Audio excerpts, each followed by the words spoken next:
ठीक है भाई, तो चलो स्टार्ट किया जाए। पिछले वाले क्लास में कहां तक हुआ था बोले? कोफिशिएंट ऑफ रेजिस्टेंस हम लोग देख लिए। और कोफिशिएंट ऑफ रेजिस्टेंस, अरे और आगे भी देखे थे। क्या बोला तू, कहां तक पहुंचे थे बोला? अच्छा, तो उसको पहले का बोल रहा था। तो कोफिशिएंट ऑफ रेजिस्टेंस मतलब कोफिशिएंट ऑफ रेजिस्टेंस और कोफिशिएंट ऑफ रेजिस्टिविटी दोनों निकालना सीखे थे। मतलब अल्फा और अल्फा बार का वैल्यू हम लोगों ने देख लिया है। बहुत ही इजी है, इससे रिलेटेड क्वेश्चन बस दो तीन ही है, ज्यादा यहां से पूछता नहीं है। न्यूमेरिकल्स जितने हैं उसको देख लो, पहले तीन क्वेश्चन जल्दी हो जाएंगे, फिर हम लोग सीधा यहां से आगे भागेंगे अपने उस टॉपिक पे। मतलब सिर्फ इसी टॉपिक के बारे में थोड़ा बहुत जानते हैं, रेजिस्टेंस का सीरीज और पैरेलल कनेक्शन। ठीक है, चलो भाई ठीक है। हम्म, मतलब मैं नहीं समझ। वही सब आएगा। हाँ, उसका कॉम्बिनेशन बस तुमको अलग अलग टाइप के वेरिएंट के क्वेश्चंस देखने। जैसे क्लास 10th में जो क्वेश्चन सॉल्व किए हुए रहोगे, तो सीरीज और पैरेलल के तुम्हारे चार पांच रेजिस्टेंस दे करके अभी जो है ये तुम लोग को अलग अलग टाइप से कॉम्बिनेशन देगा। तो जैसे इनफाइनाइट रेजिस्टेंस जोड़ दिया। हाँ, रुक जा रुक जा। आज कैसे भूले भटके आ गया? पैर ठीक हुआ? तू स्पोर्ट्स कौन सा करने जाता है बे? हाँ, उसी में निपटाया पैर। थूर तो नहीं दिया कोई ऐसा करके? चलो भाई ठीक है। तो बहुत ही हल्के फुल्के क्वेश्चन है, देख लो जल्दी, 10-15 मिनट में निपट जाएगा। जिसका नहीं भी हुआ है वो भी यहाँ से उसको समझ में आ जाएगा, क्योंकि ज्यादा कुछ हैवी लेवल का क्वेश्चन है नहीं। इसको जल्दी करो, इसके बाद फिर हम लोग सीधा उतरेंगे टॉपिक पे, रेजिस्टेंस। और ध्यान से, मैं बार बार बोल रहा हूँ, तुमको किसी न किसी हाल में अपना नोट्स कंप्लीट करना ही पड़ेगा। चाहे वीडियो देख करके करो, चाहे किसी का मांग के करो, चाहे कैसे भी करो। क्योंकि अभी वैसे भी तुम्हारे नंबर जाते नहीं है, तो हम लोग एक बार इसको कंप्लीट कर रहे हैं, कर दे रहे हैं। रिवीजन अगले महीने किसी भी हाल में मेरे को करवाना पड़ेगा, क्योंकि भेजे में किसी के कुछ भी नहीं है, समझे? तो इसके लिए मैं बार बार बोल रहा हूँ, नोट्स कंप्लीट करके रखे रहो, बाकी सब निपटा दिया जाएगा। नोट्स पूरा होना चाहिए, पूरा। तो बायो का क्लास भी नहीं की थी ना पिछला वाला, ह्यूमन रिप्रोडक्शन? नहीं ना? हाँ, एक ही क्लास हुआ है, उसका नोट्स कंप्लीट कर लेना, वो तो इंपॉर्टेंट है।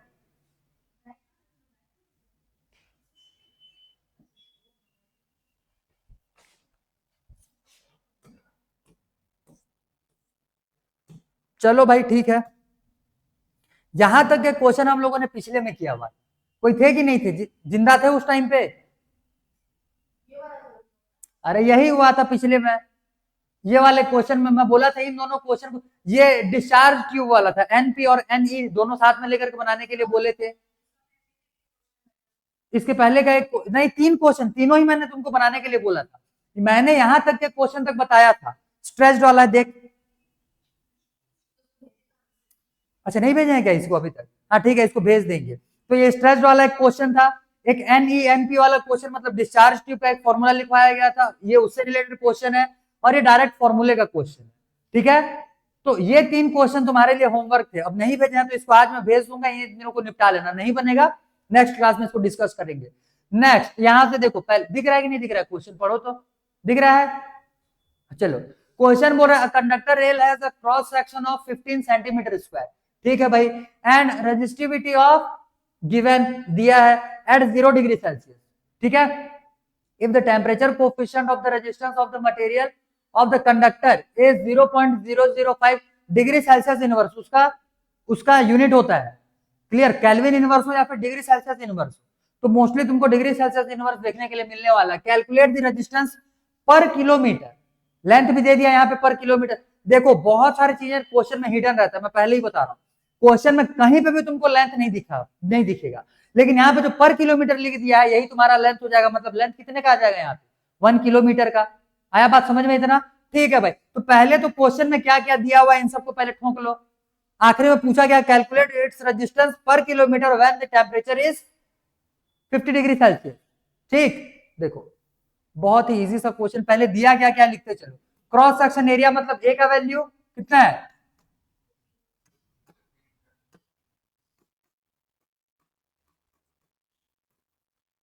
ये 15 सेंटीमीटर स्क्वायर है, तो तुमको कन्वर्ट किसको करना है? सेंटीमीटर को ना कन्वर्ट करना है। तो ये होगा क्या, 15 का 15, और सेंटीमीटर बोलने का मतलब क्या होता है? 1/100 मीटर का स्क्वायर। यही ना लिखोगे, बस ऐसे करके कन्वर्ट किया। वो क्या जाएगा, ये 15 का 15 मल्टीप्लाई बाई 10 का ये पावर -2 और -2 का स्क्वायर -4, तो कितना है 10 टू द पावर -4, और ये मीटर का भी तो स्क्वायर लग जाएगा, तो ये हो गया मीटर स्क्वायर।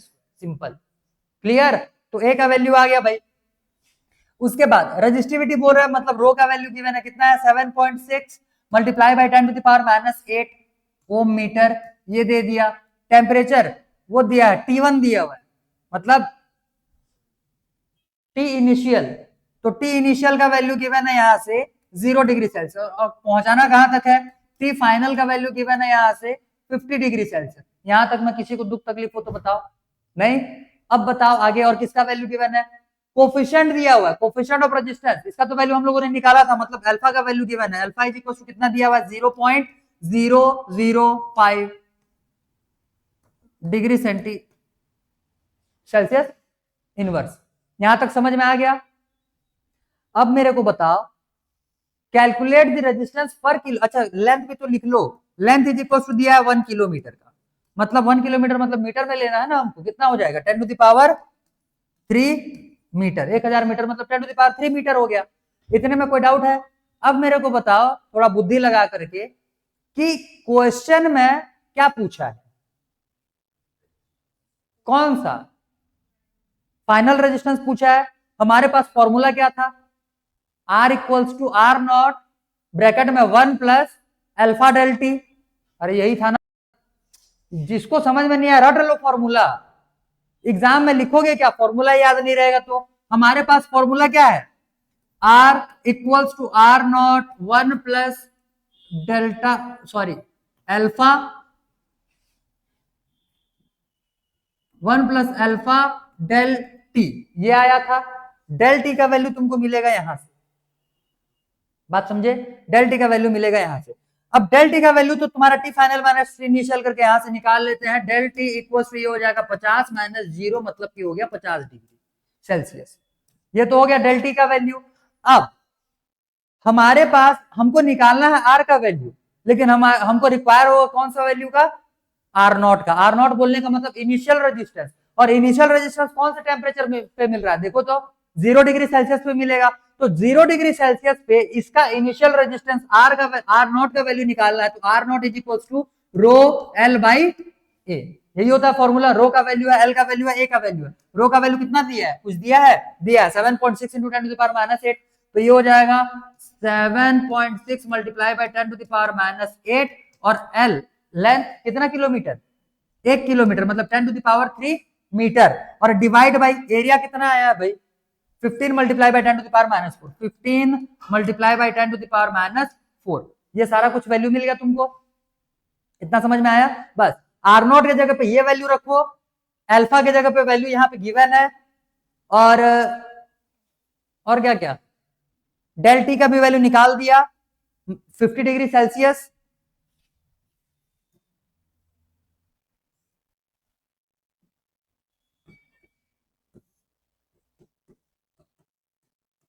सारे वैल्यूज पुट करो, आर का वैल्यू निकाल के बताओ मेरे को, सारे वैल्यूज पुट करो, आर का वैल्यू निकाल के बताओ कितना आएगा रेजिस्टेंस फाइनल।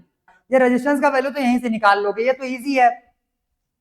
ये हो जाएगा 4, 4 ऊपर चला जाएगा, 4 3 7 7, और ये है 10 टू द पावर -8, -8 में 7 जाएगा -1, तो ये हो जाएगा 10 टू द पावर -1, और ये 7.6 है ना, और ये कितना है 15 है। तो ऐसे समझो, ऐसे देखो, दिमाग लगाना थोड़ा समझो, 7.6 और ये कितना है 15, तो ये अप्रोक्सीमेट डबल हुआ कि नहीं हुआ? अरे 7.5 का डबल 15 होता है, तो काटोगे तो 1/2 लगभग मिलेगा कि नहीं मिलेगा? तो 1/2 का मतलब कितना होता है 0.5, अरे होता है ना 1/2 का मतलब, तो ये क्या हो जाएगा मल्टीप्लाई बाय 0.5, सिंपल। बाकी वैल्यू क्यों लोगे आगे का, इतना ही ले लो, क्योंकि देखो 0.5 multiply by 10 to the power -1 कितना दे देगा तुमको 0.05, तो आर नॉट का वैल्यू कितना आ गया 0.05। बस भाई इसको रखो यहाँ पे, आर इज इक्वल यहाँ पे ये हो जाएगा आर नॉट 0.05, और मल्टीप्लाई बाय 1 प्लस अल्फा का वैल्यू कितना, मतलब 5 इंटू 10 टू द पावर -3, और डेल टी का वैल्यू कितना आया है 50, हो गया। बस इसको सॉल्व करेंगे, ये हो जाएगा 0.05, और ये हो जाएगा 1 प्लस 5 5 कितना हो गया 25, 250 कितना आएगा 2.5 के 0.25 देखो तो क्या आ रहा है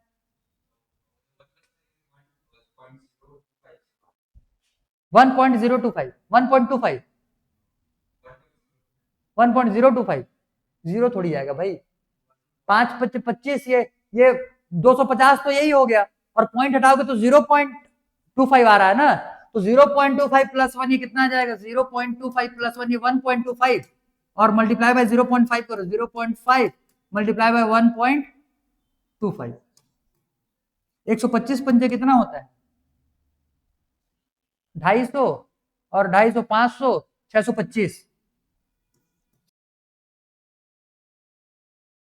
125 पंजे ये 625 हो गया पॉइंट कितने डिजिट 2 2 4 डिजिट के पहले लग रहा है 3 तो ये हो गया अरे 3 यही हो गया ना 3 यही हो गया तो पॉइंट लगेगा तो कहां पे लगेगा 6 के भी और पहले लगेगा एक जीरो के पहले तो 0.625 हो जाएगा कितना हो जाएगा ये 0.0625 कितना आएगा ओम 0.0625 हो गया समझ में आ गया होगा चलो भाई अब इसके बाद एक नेक्स्ट क्वेश्चन देखो तो क्या बोल रहा है इसमें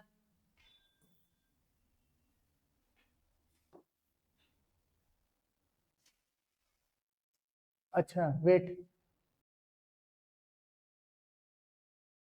अच्छा हाँ ठीक है नेक्स्ट क्वेश्चन इसमें क्या बोल रहा है एक बार पढ़ो पहले calculate the temperature at which the resistance of a conductor become 20% more than its resistance at कितना बोल रहा है 27 degree Celsius the value of temperature coefficient of the resistance of the conductor is 2.0 multiply by 10 to the power -4 पर kelvin दिया उसको पर degree Celsius लिख क्योंकि इसमें ये डिग्री सेल्सियस में दिया हुआ है इसको भी डिग्री सेल्सियस में ले लो फालतू में कंफ्यूजन होगा डिग्री सेल्सियस इनवर्स क्वेश्चन पढ़ करके किसके भेजे में आया है कुछ थोड़ा मोड़ा पहले बताओ मेरे को आर फाइनली निकालना है लेकिन इन्फॉर्मेशन क्या कहती है पहले वो तो देखो देखो मैं तुमको क्वेश्चन समझा देता हूं पहले फिर सॉल्व करवाएंगे देखो ध्यान से calculate the temperature at which the resistance of conductor becomes 20% more than its resistance बोल रहा है ठीक तो मान लो कि इसका इनिशियल रेजिस्टेंस है आर इनिशियल रेजिस्टेंस आर तो बोल क्या रहा है कि जो फाइनल रेजिस्टेंस बन करके आएगा वो कितना आएगा 20% मोर देन इट्स रेजिस्टेंस बोल रहा है तो 20% मान लो इसका इनिशियल रेजिस्टेंस था आर तो नया रेजिस्टेंस कितना आ जाएगा आर प्लस 20% ऑफ आर यही आएगा तो ये क्या है ये है इनिशियल रेजिस्टेंस क्लियर और ये क्या हो जाएगा फाइनल रेजिस्टेंस इतने में कोई डाउट नहीं बस ये है आर तो आर प्लस 20% ऑफ आर निकालोगे कितना आएगा निकालो तो हाँ ये 20 मतलब 1/5 1/5 प्लस 1/5 6/5 आएगा ठीक है कितना आ जाएगा ये इक्वल्स टू 6/5 आर क्लियर इतना समझ में आया ये क्या है फाइनल रेजिस्टेंस है क्या है ये फाइनल रेजिस्टेंस क्वेश्चन में क्या क्या दिया हुआ है अब देखो ध्यान से मोर देन इट्स रेजिस्टेंस एट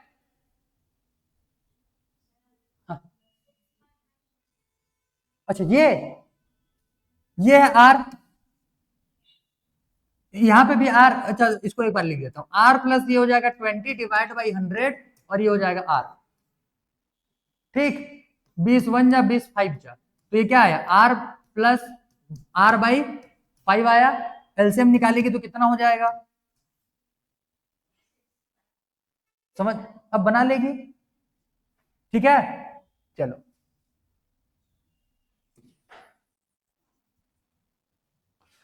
तो ये आ गया 6/5 आर और हम लोग को क्या निकालने के लिए बोल रहा है कि the value of temperature coefficient the value of temperature coefficient बोल रहा है of the resistance of the conductor is इतना वैल्यू ऑफ टेम्परेचर मतलब अल्फा का वैल्यू क्वेश्चन में गिवन है तो ये तो हो गया भाई अल्फा और निकालने के लिए तो क्या बोला है, कैलकुलेट द टेम्परेचर। अच्छा टेम्परेचर निकालने के लिए बोल रहे हैं, ठीक है, टेम्परेचर निकालने के लिए बोल रहे हैं।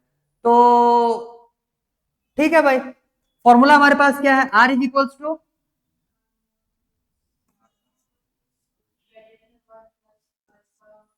1 प्लस अल्फा डेल टी। ध्यान दो, हमारे पास नहीं, हमारे पास 0 से जब 27 में गया, कहां से कहां तक गया, 0 से जब 27 में गया है तब का हमारे पास रेजिस्टेंस अवेलेबल है, ठीक है। 0 से कहां तक गया, 27 में गया। अब कहां तक का निकालना है तुमको, 0 से लेकर के वो टेम्परेचर का निकालना है, वो टेम्परेचर निकालना है। तो मतलब डेल टी को यहाँ पे चेंज करोगे, T initial minus T final, sorry T final minus T initial में, ठीक है, इसमें चेंज करोगे।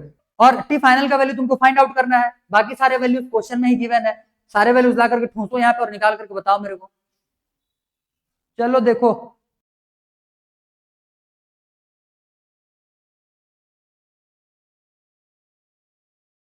ये हो जाएगा पर डिग्री सेल्सियस में, इसको ले लेना। सबसे पहले क्वेश्चन में जो दिया हुआ है इसको ध्यान से देखो, इनिशियल रेजिस्टेंस कितना हो जाएगा, इनिशियल रेजिस्टेंस इक्वल्स टू, ये हम लोग ने ले लिया आर, ठीक है। फाइनल रेजिस्टेंस तुम लोग का कितना आया, कुछ आया है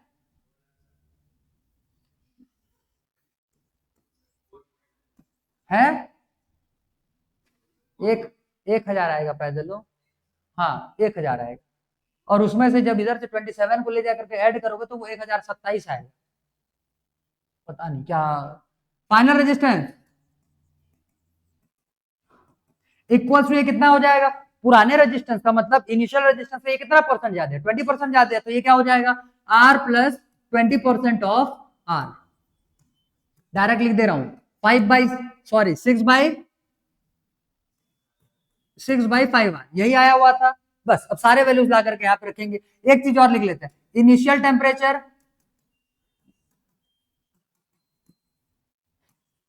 T I is equal to, ये दिया हुआ है 27, और टी एफ जो है ये हम लोगों को निकालना है, यही निकालने का है हम लोगों को। बस भाई वैल्यूज पुट करो, आर इज इक्वल टू क्या हो जाएगा, R not initial resistance is equal to R not, यही है आर नॉट ना, R not 1 plus alpha del T हो गया ये। आर नॉट, आर का वैल्यू कितना है, 6/5, 6/5 is equal to R not का वैल्यू तो आर ही हो जाएगा, ये फाइनल रेजिस्टेंस था, ये इनिशियल रेजिस्टेंस होता है, ये आर ही हो जाएगा। और यहाँ पे क्या बचेगा, 1 प्लस अल्फा का वैल्यू कितना दिया है, 2 मल्टीप्लाई बाई 10⁻⁻⁴, और डेल टी को डेल टी रहने दो, अभी मैं ये बोल रहा था, क्योंकि डेल टी के जगह पे इसको क्या लिखोगे, टी फाइनल माइनस 27 लिखोगे ना, तो उसको भाई क्यों अभी उसको लिखोगे, लास्ट में लिख लेना जब ट्रांसपोज करना रहेगा तब, पहले सॉल्व करो इसको। आर आर कैंसिल, ठीक, 1 इधर प्लस में है, इधर आएगा तो माइनस हो जाएगा, तो 6/5 माइनस 1 इज इक्वल टू कितना बचा, 2 मल्टीप्लाई बाई 10⁻⁻⁴, और ये डेल टी, यही बचा। 6/5 माइनस 1 कितना होता है, 1/5, क्लियर, इक्वल्स टू ये क्या हो जाएगा, 2 मल्टीप्लाई बाई 10⁻⁻⁴, और ये डेल टी, तो डेल टी का वैल्यू कितना आया, डेल टी इक्वल्स टू कितना आया, 1 divide by 5 multiply by 2 multiply by 10⁻⁻⁴ आया कि नहीं आया, आया ना। यहां से कितना आ जाएगा, 5 2 10, 10 माइनस, और 10 इंटू 10⁻⁻⁴ कितना होगा, 10⁻³ ऊपर जाएगा तो हो गया 1000। नहीं, डेल टी का वैल्यू नहीं निकाल, डेल टी का नहीं, टी फाइनल का वैल्यू निकालना, ये कितना हो जाएगा, ये 10⁻³ मतलब 1000, इसको लिख लिया 1000, ये हुआ इतना, ये हुआ इतना। डेल टी का वैल्यू अब यहां से लिखो, डेल टी का वैल्यू कितना आ जाएगा, टी फाइनल माइनस 27, यही है डेल टी, यही है, इक्वल टू कितना हो जाएगा, ये 1000। तो यहां से डेल सॉरी टी फाइनल का वैल्यू कितना आ गया, 1000 प्लस 27 इज इक्वल टू 1027। क्या था भाई इसमें जो तुमसे सॉल्व नहीं हो रहा था,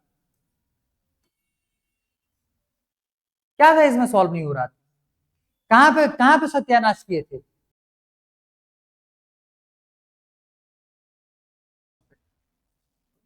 देखो भाई, बेहतरीन सा क्वेश्चन मैं पहले एक्सप्लेन कर दे रहा हूं, ये तुम्हारे होमवर्क में जाएगा, क्योंकि इस टाइप का क्वेश्चन अभी बना चुके हैं। ध्यान दो, समझा रहा हूँ, एक एक पॉइंट यहाँ पे एक्सप्लेन कर दे रहा हूँ, सॉल्व करके लाना है घर से।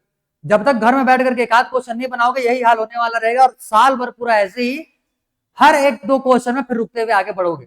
और तुमको मैं बार बार बोल चुका हूँ, इलेक्ट्रिसिटी का ये तीसरा नंबर आखिरी चैप्टर है, इलेक्ट्रिसिटी का ये आखिरी चैप्टर, इसके बाद फिर मैग्नेटिज्म आने वाला है। और भाई तीनों के तीनों चैप्टर एक दूसरे से लिंक्ड है, फिर भी क्वेश्चन में इतना तुम लोग पंचर हो जाओगे तो एग्जाम में बनाओगे क्या? तो देखो यहाँ पे क्वेश्चन में क्या बोल रहा है, the resistance of platinum wire of platinum resistance thermometer at ice point. Ice point बोलने का मतलब, आइस पॉइंट बोलने का मतलब 0 डिग्री सेल्सियस। आइस पॉइंट बोलने का मतलब 0 डिग्री सेल्सियस। देखो वैल्यू तुमको बहुत सारे क्वेश्चन में मैं बार बार बोल रहा हूँ हिडन रहता है। तो ये आइस पॉइंट का वैल्यू दे दिया, कितना रेजिस्टेंस कितना दे दिया 5, मतलब इनिशियल टेम्परेचर पे इसका रेजिस्टेंस जो है ये 5 ओम है। क्लियर? और जब हम लोग इसके टेम्परेचर को बढ़ाते हैं, कितना कितना बढ़ाते हैं, स्टीम पॉइंट तक लेकर के आते हैं। स्टीम पॉइंट कितना, 100 डिग्री सेल्सियस, 100 डिग्री सेल्सियस, तो ये हो जाएगा 0 डिग्री सेल्सियस में उसका रेजिस्टेंस कितना है 5 ओम, 100 डिग्री सेल्सियस में इसका रेजिस्टेंस कितना है इतना। ठीक है, तो भाई अब तुम्हारे पास फॉर्मूला क्या है, R is equals to R not 1 plus alpha del T. ये तुम्हारे पास फॉर्मूला है। अल्फा का वैल्यू कहीं पे दिया हुआ है क्या, बाकी सारे वैल्यूज गिवन है कि नहीं है? R का वैल्यू क्वेश्चन में गिवन है कितना 5.23, R नॉट का वैल्यू क्वेश्चन में गिवन है कितना 5, 1 का तो वैल्यू पता ही है, अल्फा का वैल्यू निकालना है। डेल टी का वैल्यू कैसे लाओगे, 100 माइनस 0 मतलब 100 डिग्री आ गया, तो अल्फा का वैल्यू मिल जाएगा तुमको यहां से। अल्फा का वैल्यू मिलने के बाद अब देखो, अब इतना रेजिस्टेंस कितने टेम्परेचर पे होगा ये तुमको पूछ रहा है। बोलने का मतलब फिर से क्या पूछा तुमको, फाइनल टेम्परेचर। ठीक है, अब ध्यान दो, ये जो फाइनल टेम्परेचर निकालोगे इसके लिए करना क्या है, R is equals to R not, और ये हो जाएगा 1 प्लस अल्फा, सारे वैल्यूज वही रहेंगे, बता रहा हूं क्या क्या लेना है। और डेल टी के जगह पे क्या लिखोगे, ये हो जाएगा तुम्हारा T फाइनल माइनस, अब इनिशियल के लिए तुम्हारे पास दो कंडीशन, इनिशियल के लिए तुम्हारे पास दो कंडीशन, या तो तुम उसको 100 डिग्री सेल्सियस से लेकर के आओगे और इस वाले पॉइंट तक पहुंचाओगे, या फिर 0 डिग्री सेल्सियस से लेकर के आओगे और इस वाले पॉइंट तक पहुंचाओगे। तो भाई तुमको कौन सा सूटेबल लगेगा, 0 डिग्री की 100 डिग्री? सिंपल सी बात है, क्योंकि 100 वाला लोगे तो यहाँ पे तुमको ये जो रेजिस्टेंस का वैल्यू 5.23 मिल रहा है, और 0 अगर लोगे तो यहाँ पे 5 मिल रहा है, दोनों में हालांकि आंसर वही आने वाला है।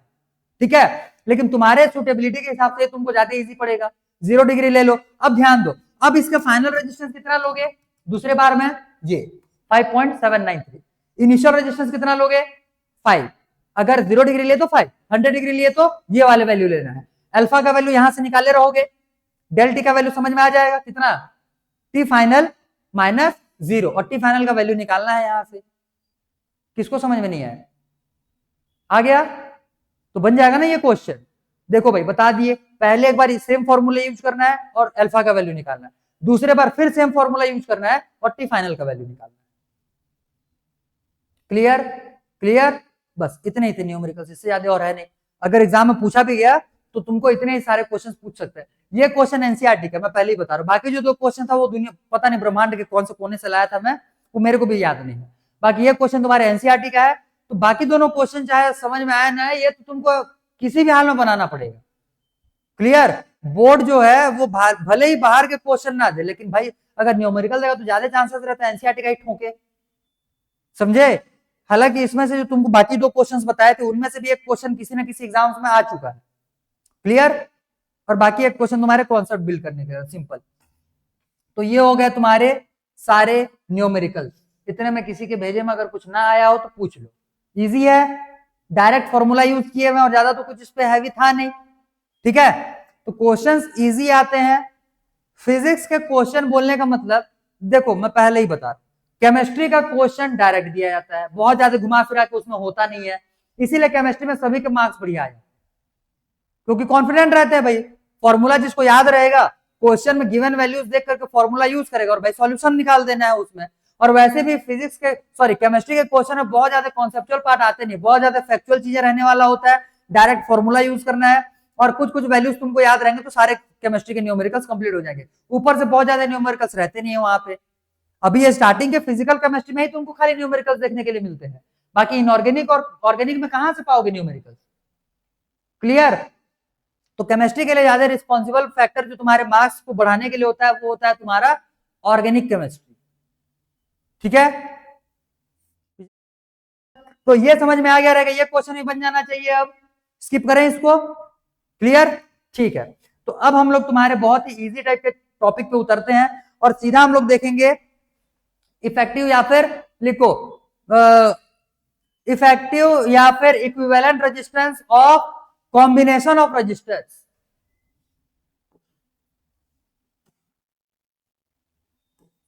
सीधा लिखो सीरीज पैरेलल कॉम्बिनेशन।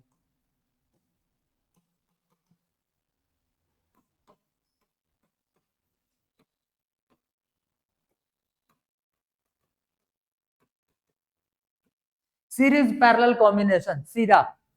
अब इसमें हम लोगों को जो जैसे कैपेसिटर के जितने कॉन्सेप्ट देखे थे सारे कॉन्सेप्ट तुमको यहाँ पे भी अप्लाई करने हैं। ठीक है, फॉर्मूले बहुत इजी है। इसका डेरिवेशन किसको आता है, ऐसे कोई महानुभाव हो क्या जिसको इसका डेरिवेशन आता हो।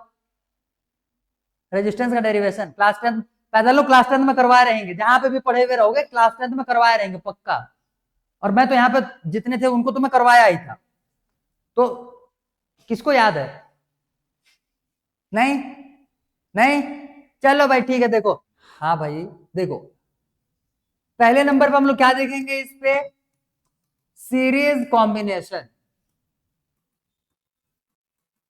ठीक है, मान लेते हैं हम लोग यहाँ पे पहले 3 रजिस्टर लेते हैं, 3 ले कि 2 ले, 3 ही ले लो। 3 रजिस्टेंस लेते हैं, 3 रजिस्टेंस लेते हैं, देखो ध्यान से।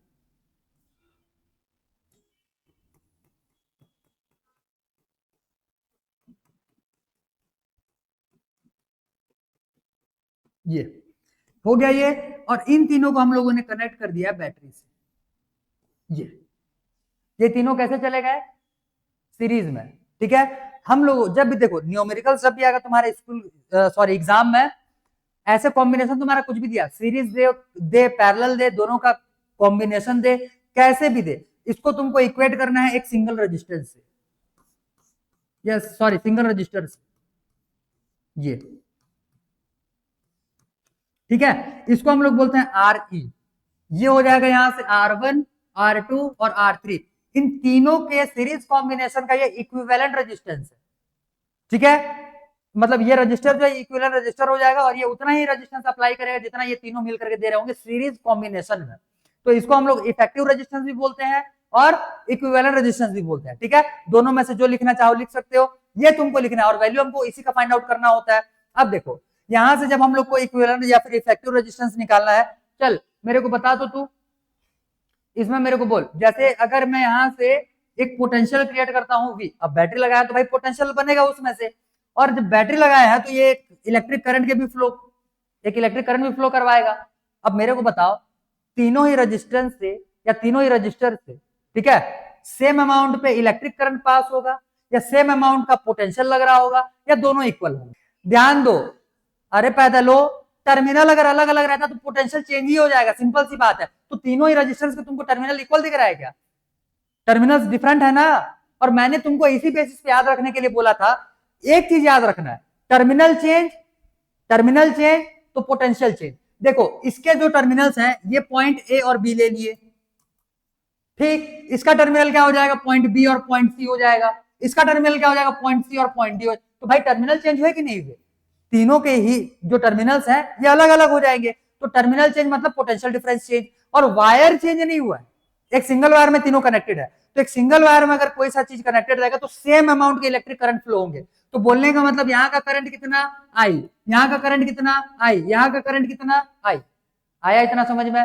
यहाँ का पोटेंशियल कितना V1, यहाँ का पोटेंशियल V2 और यहाँ का पोटेंशियल V3। कोई डाउट नहीं, यहां से करंट कितना फ्लो हो रहा है आई का, अरे भाई एक ही वायर है तो वही आई करंट ही फ्लो होगा यहाँ से, और इसका पोटेंशियल कितना है V। यहां तक में कोई डाउट नहीं, बस यहां सब निकालेंगे। जो रेजिस्टेंस को छोड़ देना, मतलब रजिस्टर्स को छोड़ देना, उसके अलावा जो चीज डिफरेंट रहता है उसी का हम लोग को फॉर्मूला निकालना है। V1 का फॉर्मूला निकाल, V इज इक्वल टू क्या होता है आर आई, अरे V is equal to R I होता है, तो यहां से V1 का वैल्यू कितना आ जाएगा R1 आई, V2 का वैल्यू कितना हो जाएगा R2 आई। V3 का वैल्यू कितना हो जाएगा, R3I। आया, आया इतना समझ में। अब इसके लिए क्या हो जाएगा, इसके लिए क्या हो जाएगा, V is equals to REI होगा। आया इतना बात समझ में। अब ध्यान दो यहां पे जो पोटेंशियल है, ये जो पोटेंशियल है V, V is equal to V1 plus V2 plus V3 हो जाएगा। अरे तीनों ही टर्मिनल्स के पोटेंशियल मिलाएंगे तो इस पोटेंशियल के इक्वल हो जाएगा भाई। समझ में आया, क्योंकि ये इतने पार्ट में है, फिर ये इतने पार्ट में है, फिर ये इतने पार्ट में है, तो यहां से लेकर के यहां तक का पोटेंशियल ही क्या है, V है। और इसको हम लोगों ने तीन डिफरेंट पार्ट्स में तोड़ा हुआ है, तो तुम्हारा क्या आ जाएगा यहां से, we have V is equals to V1 plus V2 plus V3 और ये Vn तक जाएगा जितने भी रजिस्टर जोड़े हुए रहोगे। V का वैल्यू रखो नीचे से कितना आ जाएगा, IRE, यही है इक्वल टू ये क्या हो जाएगा, IR1 plus IR2 plus IR3। Clear, I common निकाल दो, कैंसिल कर दो, तो बचेगा क्या यहाँ पे, RE equals to R1 plus R2 plus R3। बता बता तो पीछे कैपेसिटर में सीरीज कनेक्शन में क्या आता था, आता था। और मैंने बोला था कैपेसिटर का जो होगा वही रेजिस्टेंस में कैसे लेना है तुमको, इनवर्स में लेना है। तो अगर इसमें सीरीज में R1 R2 R3 आया है तो पैरेलल क्या मिलेगा तुमको, 1/R1 प्लस 1/R2। उसका डेरिवेशन कर लोगे, बताऊं है, कर लोगे, ठीक है। तो मैं डायरेक्ट फॉर्मूला लिख दूं उसका, ज्यादा कुछ नहीं करना। देखो जब पैरेलल कनेक्शन लोगे, चल तो बोल, तो पैरेलल कनेक्शन में क्या, बोल तू ही बोल, पैरेलल कनेक्शन में क्या क्या चेंज होगा, हाँ करंट, क्योंकि तीन वायर लोगे और तीन वायर जब लोगे तो तीनों वायर में करंट जो है ये डिस्ट्रीब्यूट हो जाएगा, एक में I1 दूसरे में I2 तीसरे में I3, और तीनों के जो टर्मिनल्स रहेंगे ये इक्वल होने की वजह से पोटेंशियल तीनों का क्या हो जाएगा, सेम। ठीक है, तो वहां पे तीनों का पोटेंशियल V लेना है और करंट का वैल्यू I1 I2 I3 लेना है। और मैंने क्या बोला कि रजिस्टर्स को छोड़ करके बाकी जो दूसरा वैल्यू डिफर कर रहा होगा उसी के बेसिस पे तुमको डिराइव करना है। तो पैरेलल कॉम्बिनेशन में तुम्हारे डिराइव करने के लिए बेसिस क्या बनने वाला है, करंट। क्या बेसिस बनेगा, करंट। और करंट जो यहाँ पे आई है क्या हो जाएगा, पैरेलल के लिए, पैरेलल के लिए क्या हो जाएगा, I equals to I1 plus I2 plus I3। ठीक, क्लियर। और I इक्वल्स टू क्या होता है, V बाई आर, यहां से हो जाएगा V बाई आर ई, ये हो जाएगा V by R1, V by R2 और V बाई R3। V तीनों में से निकल करके कैंसिल आउट हो जाना है और तुम्हारा 1 by R E equals to 1 by R1 plus 1 by R2 plus 1 by R3 बन जाएगा। क्लियर, यहाँ जनरली इसका डेरिवेशन नहीं पूछता भाई, इतने बेसिक लेवल का क्या पूछेगा तुमको, तो इसीलिए उसका मैं डेरिवेशन नहीं करवा रहा हूँ, फॉर्मूला लिखवा देते हैं यहीं पे। ये हो गया सीरीज कनेक्शन के लिए। और पैरेलल के लिए क्या आ जाएगा, for parallel 1 by R E equals to 1 by R1 plus 1 by R2 plus 1 by R3। ये हो जाएगा भाई पैरेलल कनेक्शन के लिए। ठीक है, लिख लो इतना, इतना समझ में आ गया। तो इसके कुछ क्वेश्चंस बनाए, देखो ये तो क्वेश्चन अब नहीं बनेगा, ऐसा तो नहीं हो सकता है, कैसे भी करमपुर हो कोई जो यहां से भी क्वेश्चन नहीं बना पाओगे। चलो ट्राई करें, देखो भाई देखो, यहाँ पे मैं सर्किट डायग्राम बना रहा हूं, जैसे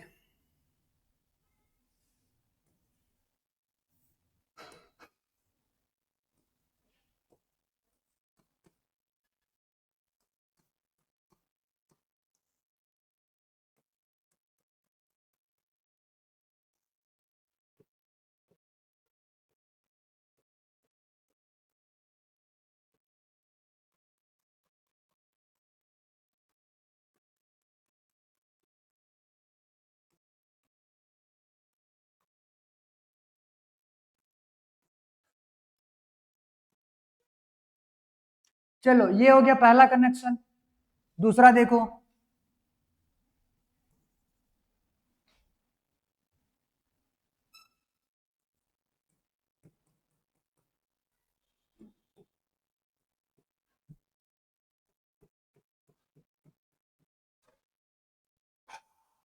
गुड इवनिंग।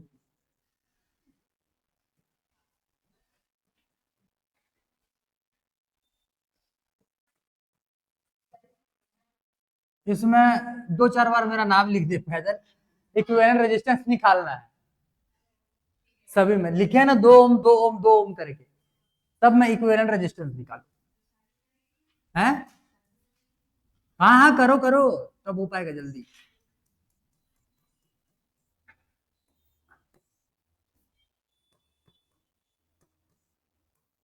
आज बेसिक बेसिक क्वेश्चंस हैं।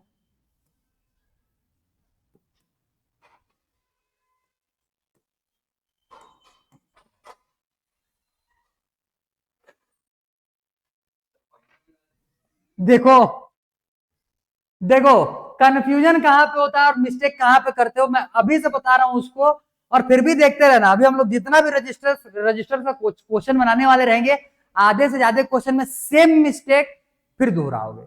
इवन स्कूल्स के एग्जाम में भी वही मिस्टेक करके आओगे। ये मेरे से लिख के ले लो। देखो सबसे पहले तो ये 3 जो दिख रहा है, एक तो टर्मिनल पहले डिवाइड कर लेना। टर्मिनल तुमको यहाँ पे और यहाँ पे दिख रहा है, दिखा। टर्मिनल्स के ऊपर अलग कॉम्बिनेशन रहेगा, टर्मिनल्स के नीचे अलग कॉम्बिनेशन रहेगा। तो टर्मिनल्स के ऊपर तीनों के तीनों एक ही लाइन में बने हुए हैं, तो ये तीनों क्या हो जाएंगे, ये तीनों क्या हो जाएंगे, सीरीज में। क्लियर। और इन तीनों के साथ ये किस में आ जाएगा, पैरेलल में। सीरीज कनेक्शन में डायरेक्ट प्लस करते हैं, तो 2 + 2 + 2 कितना हो जाएगा, ये 6। इसका कितना आ गया, ये 6 ओम। और 6 ओम के साथ ये 2 ओम कैसे है, पैरेलल में है। तब के केस में देखो 1/RE इज इक्वल टू क्या हो जाएगा, 1/6 + 1/, हाँ 2, 1/6 + 1/2 इक्वल्स टू, इसको एलसीएम निकालोगे कितना आ गया, तो वैल्यू कितना बनेगा, ये 4/6 यही आया था। 2 जा और ये 3 जा, ये किसका वैल्यू है, पैदलों 1/RE का वैल्यू है। गलती से इसको ठोक के आए तो सत्यानाश करके आए। वैल्यू किसका निकालना है तुमको, अरे किसका वैल्यू निकालना है, RE का वैल्यू चाहिए। और बार बार मैं बोल रहा हूं, एग्जाम में ऑप्शन में ये भी दिया हुआ रहता है, हड़बड़ा के बनाओगे इसी को छोड़ोगे और यही छूटता है। एग्जैक्ट मैं तुमको बता रहा हूं, जिस दिन तुम्हारा एग्जाम होगा, जब घर पहुंचोगे ना, तो आधे लोग अपना खुद का सिर पीटोगे कि हम लोग इसको 1/RE को चेंज करके नहीं आया है। RE का वैल्यू कितना आया यहाँ से, 3/2 मतलब 1.5। क्लियर। बस ये चेंज करना भाई। पैरेलल वाले में बार बार बोल रहा हूं, इसी को बस ध्यान में रखना है तुम, ठीक है। पैरेलल कॉम्बिनेशन में 1/RE का वैल्यू लाया जाता है और तुमको उसको रेसिप्रोकल करके वापस से RE लाना। कितना लाई थी, अच्छा मतलब 2/3 ला के छोड़ी थी, हाँ तब चल जाएगा। तो अब जैसे ये वाला क्वेश्चन है, इस वाले क्वेश्चन के लिए करोगे क्या, 1 + 1 सीरीज में चला गया, 2 + 2 भी सीरीज में चला गया, तो 1 + 1 कितना हो जाएगा, ये 1/2, और 2 + 2 कितना हो जाएगा, 1/4। ठीक है, इन दोनों को एलसीएम निकालो कितना आ जाएगा, 4, और 2 + 1 मतलब 3/4 आ रहा है। पलटा दो इसको, 4/3 आ जाएगा, मतलब 1.33। ठीक है, इस हिसाब से निकालने हैं। तो आज तो हम लोगों ने बहुत बेसिक 2 क्वेश्चंस देखे। कल थोड़ा सा भाई इन दोनों में होश संभाल के क्वेश्चन सॉल्व करना। ठीक, कल मैं क्वेश्चन ड्रॉ नहीं करने वाला, मैं बने बनाया क्वेश्चन लेकर के आऊंगा। इस कहां इतना ड्रॉ करते बैठेंगे, ठीक है। मैं बने बनाया क्वेश्चन लेकर के आऊंगा, सीधा क्वेश्चन में डायग्राम देखना है, सॉल्यूशन निकालना है, और इसमें तो कोई कॉन्सेप्ट है नहीं। ठीक, तो कल पूरा क्लास रेजिस्टेंस के प्रैक्टिस में जाएगा, और तुमको मैं 2-3 जो नए वेरिएंट के क्वेश्चंस आते हैं, जो इनफाइनाइट होने वाला रहेगा, और इसके अलावा जो तुम्हारे नए वेरिएंट्स के क्वेश्चन बनने वाले रहेंगे, उसको हम लोग क्वेश्चन के साथ में ही कवर करेंगे, क्योंकि कॉन्सेप्ट इतना ही है, कॉन्सेप्ट इतना ही है। वो सीढ़ी वाला क्वेश्चन था कि नहीं था एक तो उसमें, अरे लंबा बनाए थे ना, हाँ पूरा सीढ़ी आया था, पीछे से सॉल्व करते हुए आना मैं बोला था। वो भी फाइनाइट था, इनफाइनाइट थोड़ी था, फाइनाइट था। सर्किट भी इनफाइनाइट, सर्किट भी उसमें फाइनाइट था और वैल्यू भी उसका फाइनाइट था। लेकिन हाँ अभी जो आएगा ना, अभी इनफाइनाइट नहीं आएगा। इनफाइनाइट आता तो इनफाइनाइट देता क्यों। अभी हम लोग का रजिस्टर इनफाइनाइट रजिस्टर कॉम्बिनेशन हम लोग इनफाइनाइट रजिस्टर का करने वाले रहेंगे, लेकिन उसका जो आंसर आएगा वो कैसे आएगा, तुम्हारा फाइनाइट नंबर में आएगा।